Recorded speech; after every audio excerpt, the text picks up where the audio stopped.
officially welcome. I am very glad that each and every one of you is here, and I am delighted to be back at a JAX show and back in one of my favorite cities. So great to be here. I'm Tim Berglund. I work for a company called DataStax, and what I do there is I write email. Nah, just kidding. I run the education team. So we make curriculum that teaches people how to use our product, DataStax Enterprise. A lot of that work is teaching people how to use Cassandra. I've got a talk in a couple of hours where related technologies will come up a whole bunch, unsurprisingly. But that's what I do. I run a team, we make curriculum, and we have a website called DataStax Academy, which, remember the language we were just talking about, PHP? Yeah, Academy is a Drupal site. So guys, I run a Drupal team. It was tough for me to really take ownership of that, but it's true, and it's an awesome team, and they are very competent engineers, and they make a good product. So anyway, there you go. That's what I do. I'm sort of in the big data training business, but I talk about other stuff too, and this is one of those things. We're going to talk about graph theory. Now, some acknowledgments and some if you want to know more type stuff. The slides will be available. I have an email address. I have been sternly admonished to email my slides to this address when I'm done, which I will do. Follow these links, and you can get like the 12-hour version of this. A lot of this is more or less cribbed with some original contributions of mine from a teaching company course by a guy named Arthur Benjamin. He's a hoot. He's just a lot of fun. He's got a few courses, not just graph theory, but some other stuff he talks about. And he's like a just super nerdy guy, but really enthusiastic and a good teacher. And he just loves math. He loves numbers. Really comes out. So that's worth following if you want the big version of this. You can get theorems proved and more detail and all kinds of good stuff. But for now, we're going to play around a little bit. Now, graphs are important. Graph databases have been the next big thing for some years now, and I think that continues to be true. I think that's an important technology. And graphs as a mathematical concept and as a data structure, not as a persistence mechanism, but as a data structure, are important. And this is one of those things that if you've got a computer science degree, you did in school, you probably did some graph stuff in school, and if you're like most developers, you just haven't ever touched it since. You've forgotten a lot of this stuff. So our goal here is to have some fun, to be reminded of some terminology, to talk about a little bit of the mathematical underpinnings, and see some cool stuff we can do with graphs. We'll be done by 11:20, but that's really what we're after here. So I want to plow through some definitions for a little bit. We need to get this stuff on the table before we can do cool things like figure out how to color maps and which chicken dominates the coop and all kinds of cool things like that. So what's a graph? Well, a graph is two sets of things. First of all, it's a set of vertices. We'll call that V. And only a mathematician would say something like this.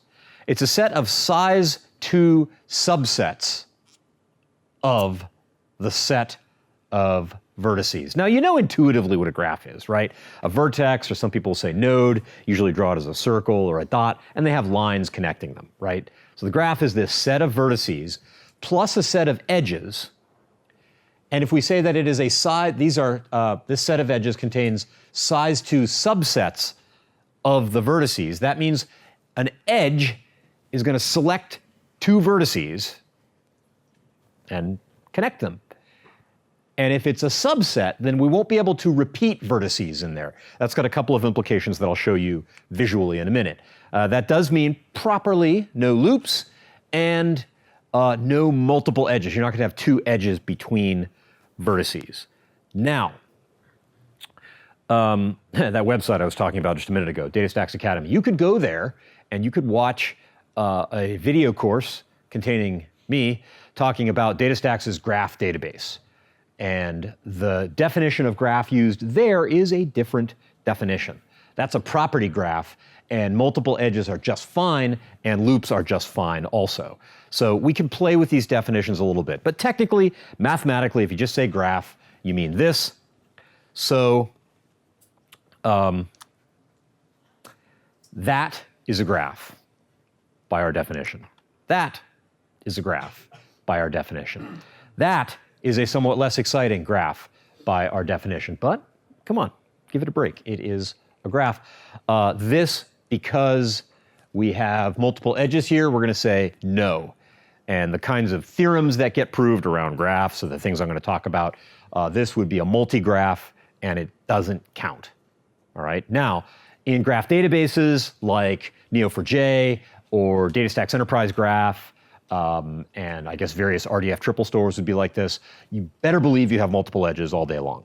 That's a way you're going to model the world, but not today, not in this talk at least.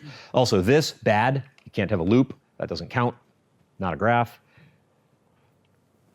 Why? Because this edge would contain the same vertex twice, and that wouldn't be a subset because the element would be repeated. You can't have the same element in a set twice. So there we go. Just not a graph, sorry. Some more terms. Adjacency. You guys probably know this.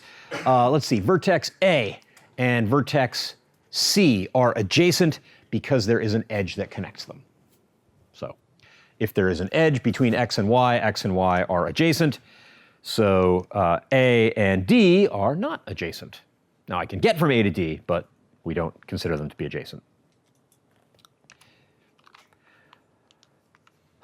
Degree. We're going to talk about degree. This will come up, so we have to get this defined.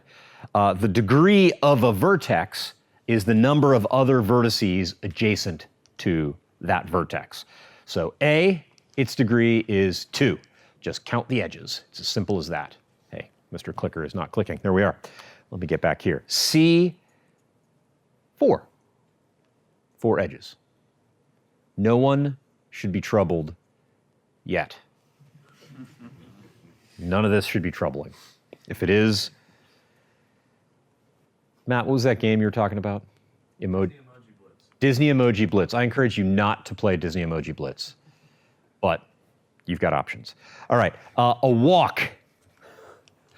Some more terms. Just want to get some basics on the table here. A walk is a sequence of adjacent vertices, so it's an ordered thing where repetition is allowed. I may be able to visit the same vertex more than once.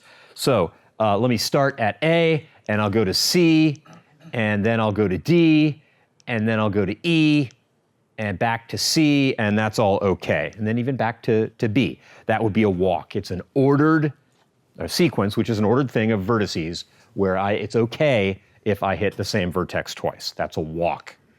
Kind of the most basic thing we might do, moving around a graph. A path is like a walk, except repetition is not allowed. We can't hit the same vertex twice.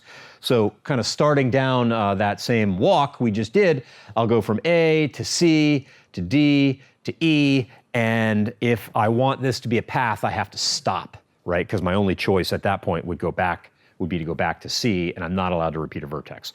So a path is a sequence of adjacent vertices, repetition not allowed, walk, repetition allowed. Listen to me and watch me say it wrong sometime in the next 30 minutes. I've given this talk a few times. Usually I will do that wrong, so catch me, all right? It's like pair programming, except it's pair talking about graphs. Paths, no repetition, walks, repetition. How might we remember that? There really is no good heuristic. If you're following a path, it's probably going to go from one place to another and not, go over the same street twice. If you're just walking around town, I could go through the same intersection as many times as I wanted, but a path through the park is probably not going to do that. So if that helps you remember the difference between path and walk, good. So basically, the path is what you would do when you go home during the day, and the walk would be what you would do after some time at the bar. There you go. It's not a direct path home. You're just kind of walking and hopefully getting it right. So after the conference is over today, then, we'll see how that works out. Okay, a graph is connected if for all possible vertices, x and y, there's a path that gets from x to y. Simple enough. That means there's all of the vertices. You can get to all of the vertices. That's a connected graph. That's a connected graph. That, quit hating him. Poor graph, gets no respect. It's a connected graph. For all vertices x and y, there's a path that gets from x to y. This, not a connected graph. So, still a graph. Now, this comes up in talking about Git. Git history, a Git repository is fundamentally a graph, and you will be confused about Git and unable to solve interesting merge and rebase problems in Git until you grasp this deeply and just hold it in your heart that the Git history is a graph. You need to know that. It won't make sense until you know that. And usually it's a connected graph. You start with the first commit in history ever, and you make new commits. Each new commit points back to the one that you were on before. When you branch, you come up with potentially 2 commits that'll make separate histories. When you merge, you come back together. So it's a trivial Git repository is just a list, right? But an interesting one is a graph, and most of them get pretty crazy. And most of them, the primary history in a Git repo is a connected graph, but you can do this disconnected thing. You can actually create a completely separate branch that does not descend in any way from the primary one. And historically, yes? Did you mean to say walk or path? Don't know. I don't remember the sentence where I said that. It was just, It's a path. It has to be a path. yeah.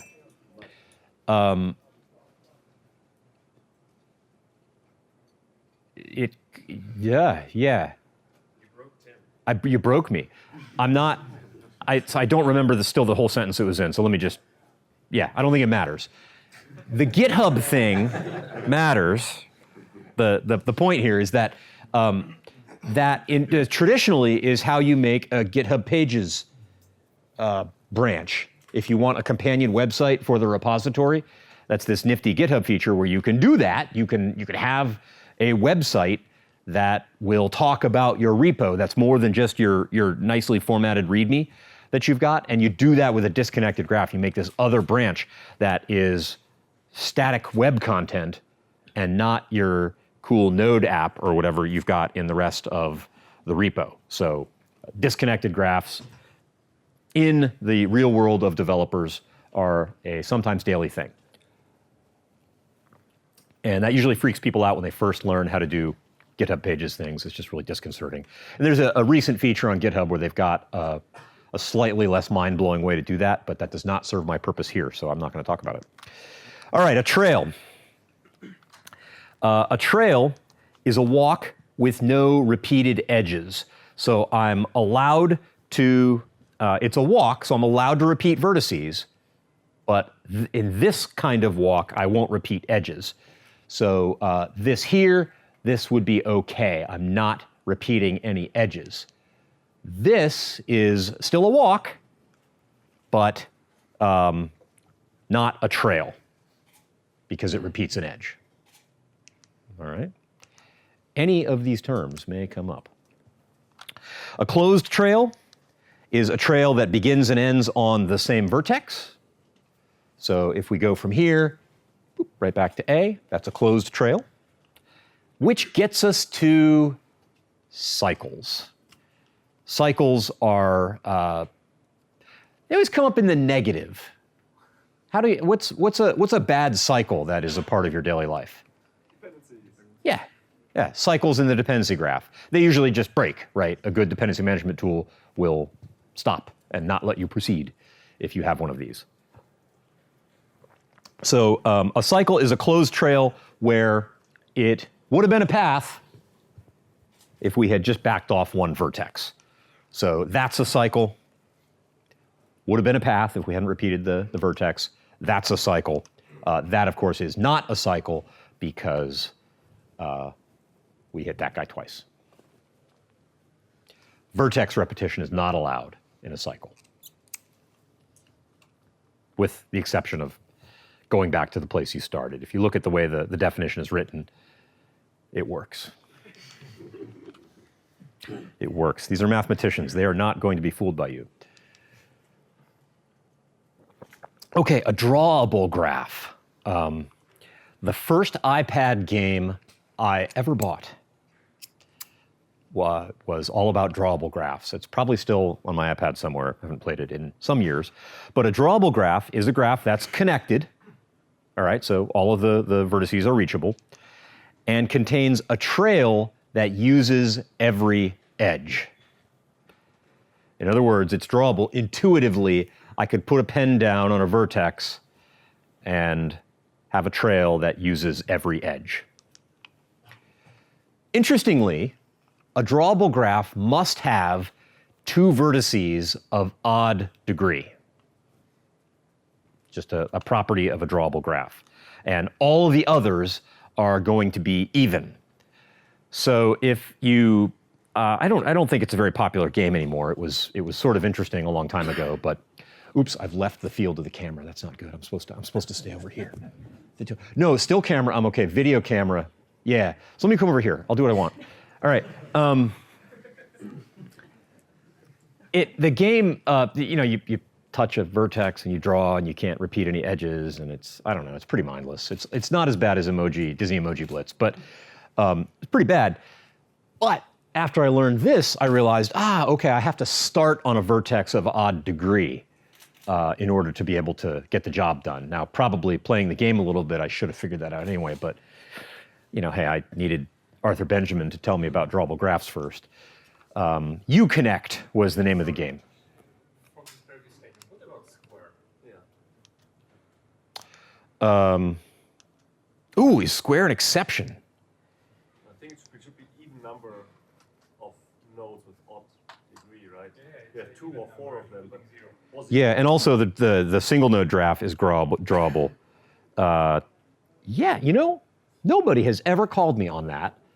And this is not the first time I've given this talk. Good job. All right, so there are some exceptions there. All right. Two other kinds of graphs before we start playing with some things that we can do with these. An Eulerian graph. All right, now, the definition is a graph that is connected and contains a closed trail that uses every edge exactly once. And that was the whole theory in this game, is you have to use every edge exactly once. And so these were, by definition, all Eulerian graphs. Now, it's connected, contains a closed trail that uses every edge exactly once. These are always drawable. And there, yeah, I said that. So let's see, is this graph connected? Yes. Is there a closed trail? Yes. Does it use every edge? Yes. That's an Eulerian graph. The one that we've been playing with. So, last kind of graph, the Hamiltonian graph. For a graph to be Hamiltonian, it has to have a cycle that goes through every vertex. That's what a Hamiltonian graph is. And these get used in various places. They may pop up in the rest of the presentation. A cycle that hits every vertex. It's okay to skip edges, but you have to hit every vertex. And interestingly, there is no efficient test for Hamiltonianness. You just have to check. You have to try, and that stinks. By the way, efficient, so in graph world, if you have an algorithm whose computational complexity is big O of n squared, normally, like if you have a sort or a search or something, if you do anything, right? If you do your job and you have something that you do with a data structure that's n squared, it's terrible and you get fired, right? That's awful, okay? Graph people, if they come up with an n squared algorithm, they're like, heck yeah, this is efficient. That's celebrate time for them. So, whew, it's a different world.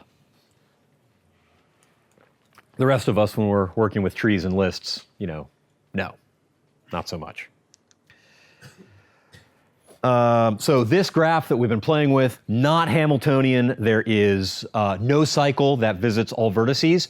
I can make this Hamiltonian. It's not if I add that vertex right there, now it becomes Hamiltonian because I've got a cycle that visits all the vertices, and it's okay if I skip edges. So that's Hamiltonian.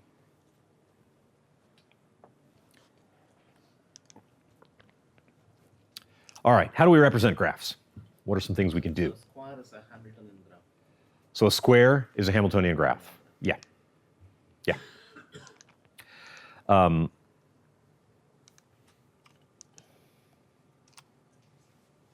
All right, data structures that we can use to describe graphs. There's what we call linked graphs. This is where you allocate memory for each vertex, and then in each vertex you store a list of edges that that vertex or that node is adjacent to. Probably you store other metadata in there too because you're trying to do something interesting, but this is sort of the heavyweight way of representing a graph. Lighter weight, and something we'll be able to play with in various ways, is the adjacency matrix. This is a square matrix, and the dimension is equal to the number of vertices. I've been playing with a 5-vertex graph, so the adjacency matrix for that graph, which I'll show you in a minute, would be 5 by 5. Each, oops, where are we? Each cell in the matrix is the number of edges between x and y. The xy entry is the number of edges between x and y. So we should expect what possible numbers there? 1 or 0. That's a hopefully, if it's a graph. There's some other things we can do, but just an adjacency matrix should be 1 or 0. So this graph, our good old example that we've been working with, we've got A, B, C, D, E, A, B, C, D, E, and let's see, between A and B, we've got an edge. A and C, we've got an edge. For B, B to A, B to C, right? C has got those 4. D goes to C and D. Yep, good. There's an error in the slide. I'm fired. I'm tempted to fix that, but I'm not going to do it to you. Yeah, and then E goes to C and D. That's correct, and the rest are 0. So that's an adjacency matrix for this graph, or at least that's the spirit of an adjacency matrix for this graph. It's incredibly close to being the adjacency matrix. All right. So let's use adjacency matrices and walks a little bit. So remember path length. This is the number of edges in a path. Remember our adjacency matrix. There we are.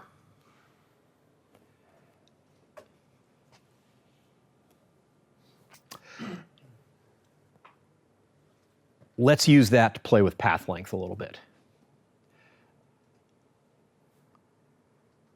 So, how many length 2 walks are there from A to D with that adjacency matrix in mind? Now, with this graph, you can look at it and you can sort of compute it manually. Length 2 walks from A to D.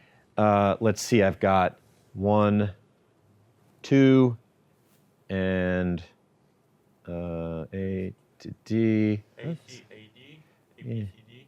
A, that's length 2. It's like 1, huh? All right, let's take a look. Take the adjacency matrix, multiply it by itself, and from A to D, we get 1. Yeah. Sorry, what do you mean by length minus 2? Do you mean any walk? It doesn't length 2, it's hyphenated length 2. Oh, length of 2. 1, 2. Yeah, so walks of path length 2. Yeah. From A to A, it says I have 2. From C to C, I've got 3, interestingly, so I have this fairly efficient way. I have to multiply a matrix, which is a little bit of a pain, but this fairly convenient way of generating the number of walks between two vertices of arbitrary length. If I multiply this matrix by the adjacency matrix again, then I've got the number of length 3 walks, and so on. Shouldn't that be symmetry? But the original matrix wasn't. Because of the, Yeah. yeah, so I guess that's. That's probably. Yeah. There you go. So that error propagates. You guys are good. Yeah. They're trying to make- All right. Now, let's do something, that's cool, right? You might need to know that. But let's tweak that a little bit, and this is going to get us to an interesting tool. Let's talk about random walks. Not just can I get there, but let's assign weights to the edges where that weight is the probability of traversing from one state to another. So now the vertices are modeling states in some system that randomly transition from one to another, and we have some concept of what those probabilities might be. We'll use that same matrix technique, but now instead of simply can I do it, I have a real valued probability of transitioning from one state to another. I'll build the same matrix, I'll throw all those probabilities in,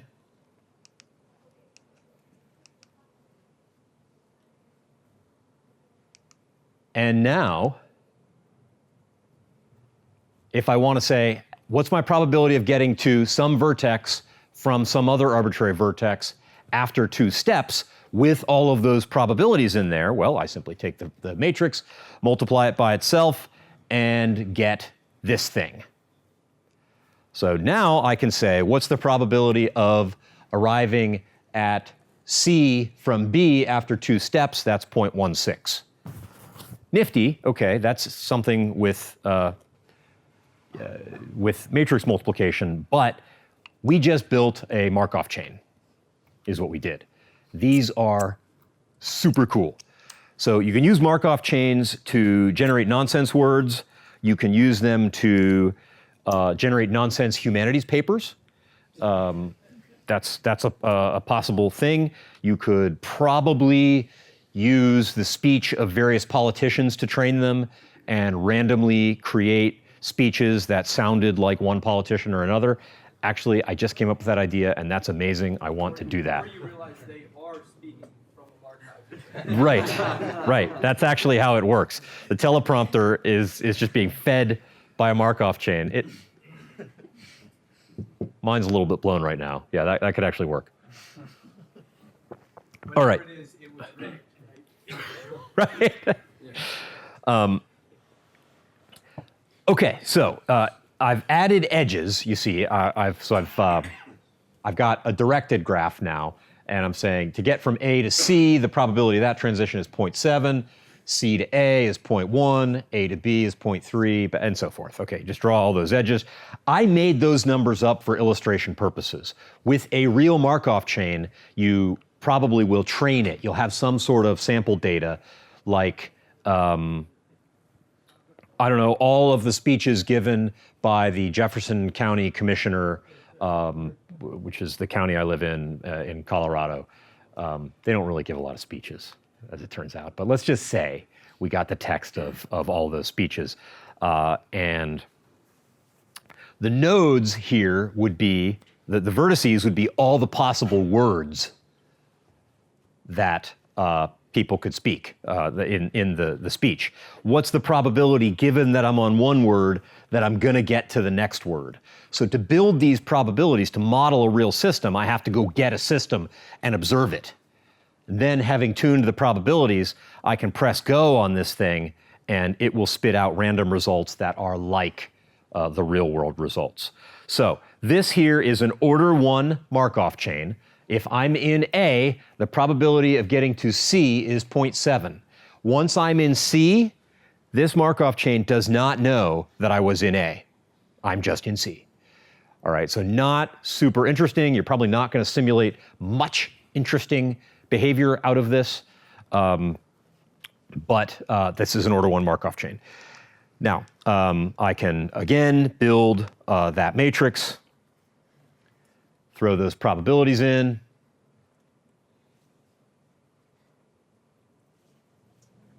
The order 1 Markov chain. The order 2 Markov chain looks like this. All right, so what I do is the width is going to be equal to the number of vertices in my graph. The height is going to be equal to the number of vertices raised to the power of the order. And you see I'm not showing the whole thing here. I get from AA to CD, but it'll go all the way down to EE. There'll be 25 rows in this table.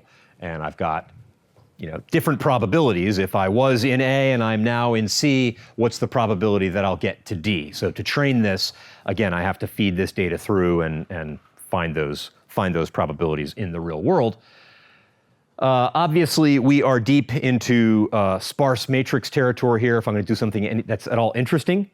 So for example, something a little less incendiary than politicians, suppose I wanted an Edgar Allan Poe generator and I wanted to train it with the text of The Raven. If you don't know Poe, an American poet, if you went to high school in the United States, you read him. If you didn't go to high school in the United States, you could be forgiven for not knowing who he is. Anyway, an American poet from the 1850s, 1860s, freaky guy, highly recommended. Dark stuff. People being buried alive, lost love, madness. That's so good. Anyway. The Raven, probably his best poem ever, 1,089 words, and so my Markov chain for The Raven will be 1,089 columns, and depending on the order, if I want order 2, that's 1,000,000 rows. All right, that sucker gets very tall very fast, so I'll need a sparse matrix data structure to handle that. So, yeah. Nonsense words, random texts, and useful simulations of real-life stochastic processes are what Markov chains are good for.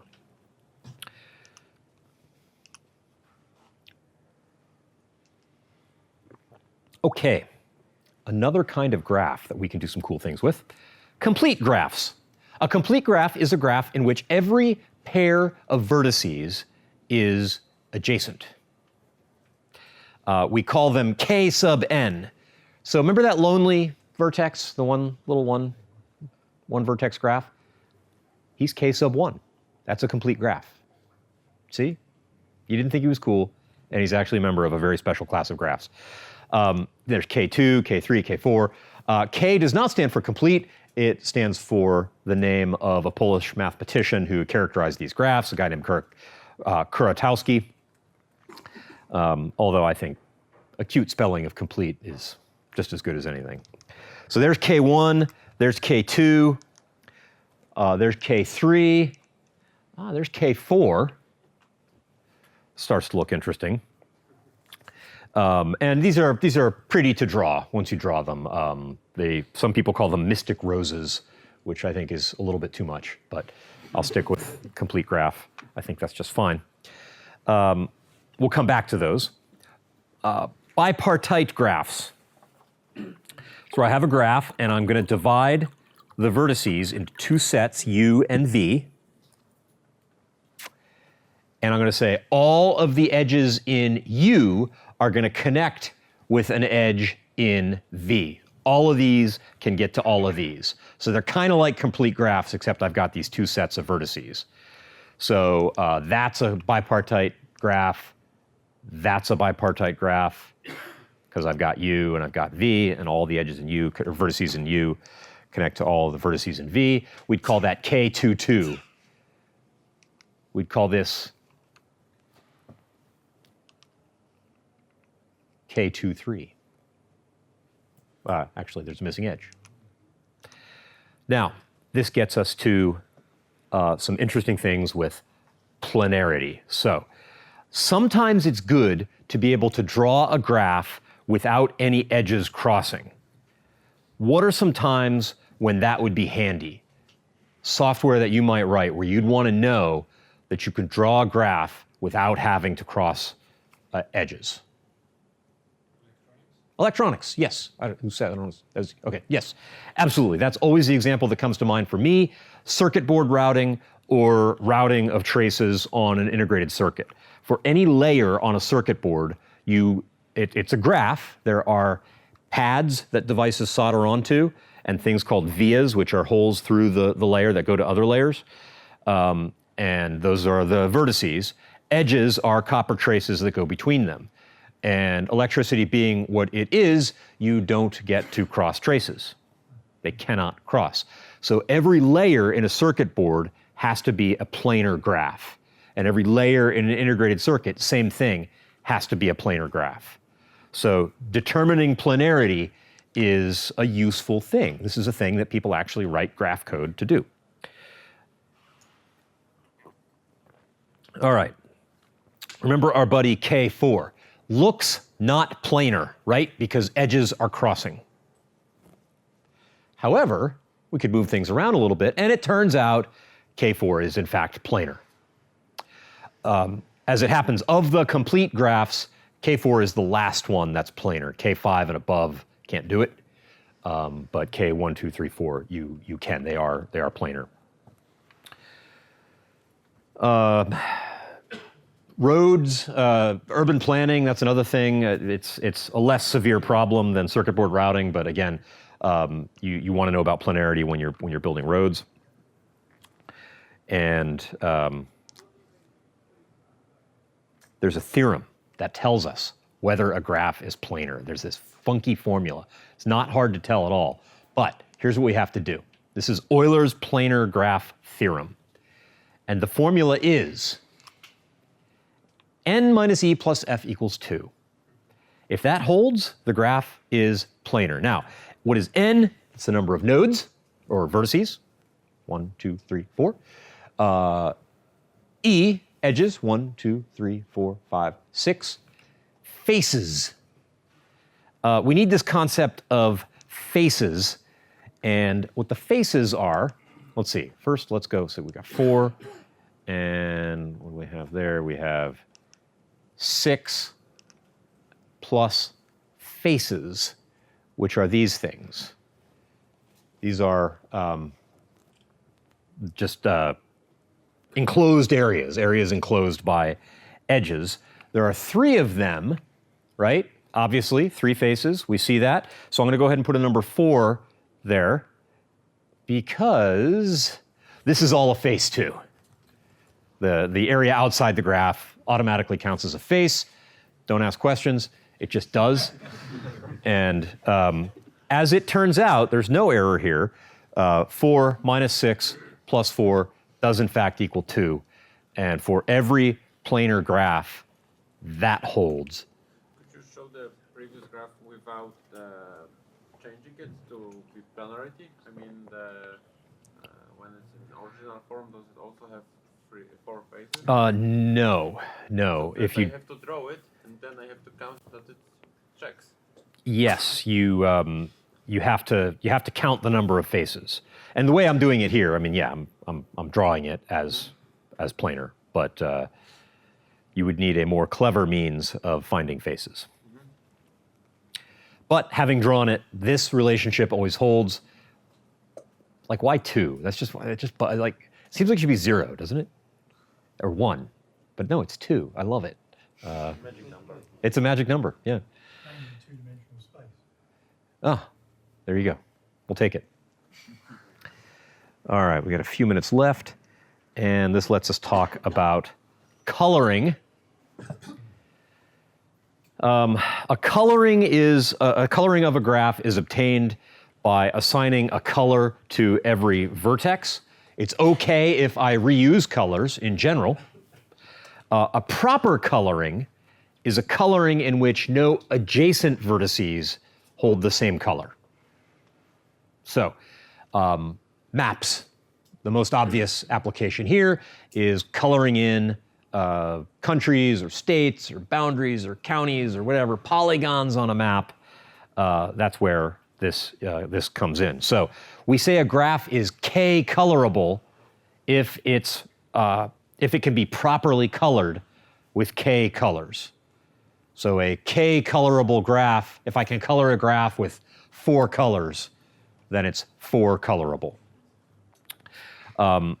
This was a tough problem. So mathematicians wanted to know if a graph is planar, so in other words, a map of land, every map of land is a planar graph because, well, there it is. drawn on a two-dimensional surface.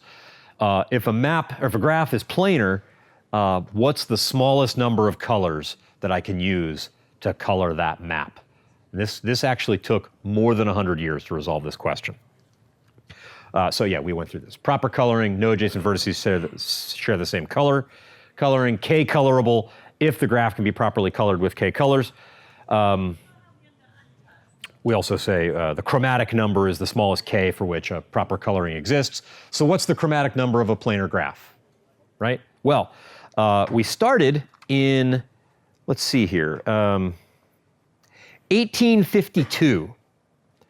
This is the so-called four-color problem. We had a solid and trivial proof for 5 being the number. We could prove that every planar graph could be colored with 5 colors, and we could color planar graphs with 4. But it's one thing to be able to do it. It's another thing to prove that every planar graph can be colored with 4 colors. So the 5-color proof, or the 4-color problem, was first really engaged in 1852, and it was got on my notes in here somewhere, I think 1976, that the 4-color proof finally happened. So 124 years of trying. And it's an interesting proof in the history of mathematics because it involved a few thousand special cases that the guys who published the paper actually wrote code to determine the disposition of all the cases. They didn't do it all by hand. And I think this was the first published theorem, the first time a mathematician said, hey, here's a theorem, and by the way, to make it through the proof, you need to run this program. Oh, really? You know, this is not how we did things in 1976 in mathematics. And in some circles, it still isn't, right? That feels dirty to me, because I write code and I know what a bunch of crap it is, right? You can do anything. That's not the same as math. Everything's true in math, right? So it was an interesting kind of landmark in the history of mathematics that it was a theorem that was kind of necessarily proven through software because there were all these cases that nobody was going to plow through. But the proof has stood. It's considered to be accepted. The number is 4. So you never need more than 4 crayons to color in a map, period. That's just how it is. The same previous slide here.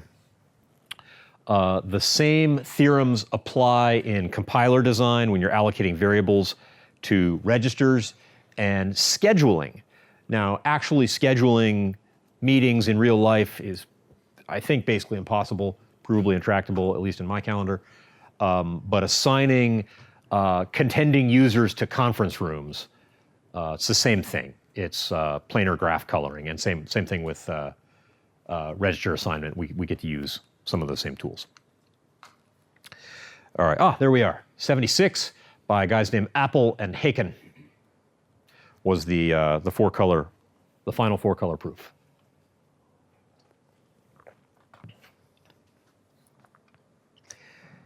And my friends, with that, we're done 7 minutes early. So that's great. You have a little bit more passing period time. Thanks for being here. I know it's a little warm in here, but again, I really appreciate you coming, and I hope to see you again in a little bit for my next talk. Have a great show.